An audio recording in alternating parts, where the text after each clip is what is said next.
ஆண்டவரும் இரட்சகருமாகிய இயேசு கிறிஸ்து நாமத்தினாலே உங்கள் யாவருக்கும் அன்பின் வாழ்த்துக்களை தெரிவித்துக் கொள்கிறேன். கர்த்ததாமே இன்றைய நாளையும் நமக்கு ஆசீர்வதித்து வழிநடத்துவாராக. இன்றைய நாளிலும் சிந்தனைக்கென்று எடுத்துக்கொள்ளப்பட்ட வேத பகுதி சங்கீதம் 145 அதிகாரம் 18 வசனம். சங்கீதம் 145:18. தம்மை நோக்கி கூப்பிடுகிற யாவருக்கும் உண்மையாய் தம்மை நோக்கி கூப்பிடுகிற யாவருக்கும் கர்த்தர் சமீபமாய் இருக்கிறார். தம்மை நோக்கி கூப்பிடுகிற யாவருக்கும் உண்மையாய் தம்மை நோக்கி கூப்பிடுகிற யாவருக்கும் கர்த்தர் சமீபமாய் இருக்கிறார் என்று சொல்லி சங்கீதக்காரன் இந்த 145 அதிகாரத்திலே குறிப்பிடுகின்றான்.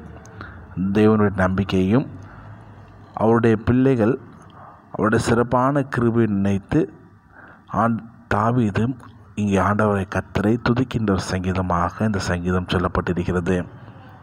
முதலாவது சொல்லுகின்றான், தேவனை மகிமைப்படுத்துங்கள். அவருடைய தேவனுடைய அரசாட்சியானது உலகம் முழுவதுமாக இருக்கின்றது. தினந்தோறும் நான் ஆண்டவரை மகிமைப்படுத்துன்னு சொல்லி அந்த கடமைகளை இங்கே சங்கீதக்காரன் குறிப்பிடுகின்றான். தேவனை நாம் துதிக்க வேண்டும்.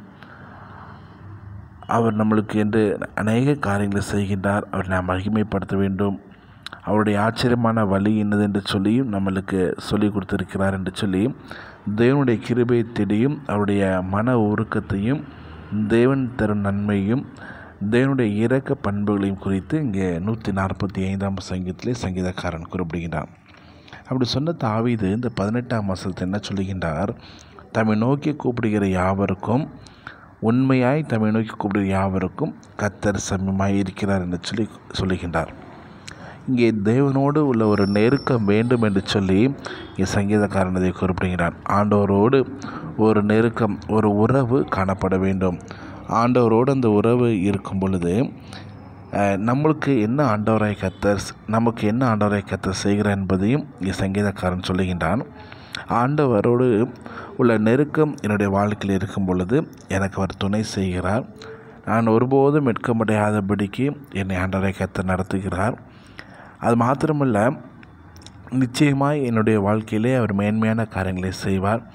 ஆகவே என்னுடைய முகத்தை நான் கற்பாரை போல் ஆக்கினேன் என்று சொல்லி ஏசாயா தீர்க்கதரிசி சொன்னது போல தாவீது இதை குறிப்பிடுகின்றார். நிச்சயமாகவே ஆண்டவராய் கர்த்தர் எனக்கு துணை செய்கின்றார். நான் ஒருபோதும் மீட்கப்பட மாட்டேன்.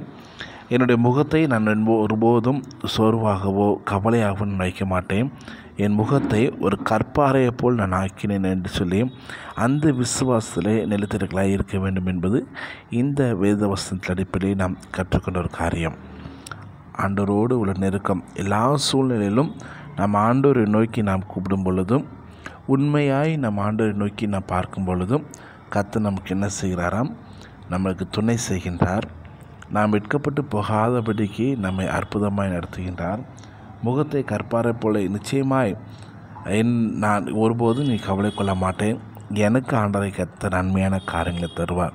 நன்மையை காண்பேன். விசுவாசமாக இருந்தால் நான் கெட்டு போயிருப்பேன்னு சொல்லி சங்கீதக்காரன் சொன்னபோல நிச்சயமாக என் வாழ்க்கையில் நன்மையான காரியங்களை ஆண்டவரை காண்பிப்பார் என்று சொல்லி அந்த ஒரு விசுவாசத்திலே நான் நிலைத்திருக்கின்ற மக்களாய் காணப்பட வேண்டும். ஆக இந்த நாளிலும் அப்படிப்பட்ட ஒரு சிந்தனைக்குள்ளாக இந்த நாள் நாம் அர்ப்பணிப்போம். ஆண்டவரோடு உள்ள நெருக்கம் என்னுடைய வாழ்க்கையிலே எப்படிப்பட்டதாக இருக்கிறது? அவர் என்னை நேசிக்கின்ற தேவனாக இருக்கின்றார். என்னுடைய வாழ்க்கையில் ஒரு வாக்குத்தத்தை கொடுத்திருக்கின்றார். என் ஆத்மாவை தேற்றுகின்ற ஒரு தேவனாக இருக்கின்றார். ஆக நான் அவரோடு எப்படிப்பட்ட ஒரு உறவு வைத்திருக்கின்றேன் என்று சொல்லி நாம் யோசித்து சிந்தித்து இந்த நாளில் நாம் கடந்து செல்வோம்.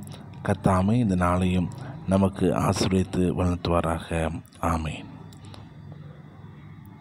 Thank you. God bless you.